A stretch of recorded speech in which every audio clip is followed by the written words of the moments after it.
طيب عايز اتكلم كده بعد الماتش على طول عشان كل اللي في دماغي كده يخرج مره واحده انفلترد، يحسب كده كده عشان قبل ما ابدا اتكلم وحش وانتقد وبتاع، يتحسب لنا النهارده ان احنا عرفنا نكسب واحنا وحشين قوي كده.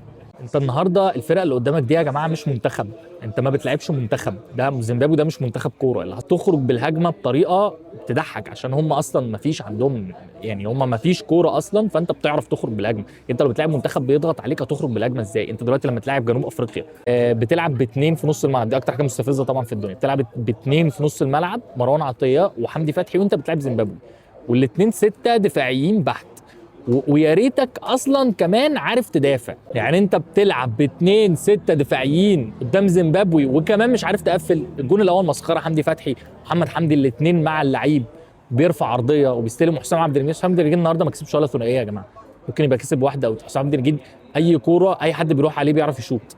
والتغييرتين اللي كان المفروض تعملهم بعد ما الجون جه اللي هم ابراهيم عادل وزيزو، عملتهم حرفيا في الدقيقه 65 بعد ما اتعادلت. كده العدله في الماتش ده هو عمر مرموش.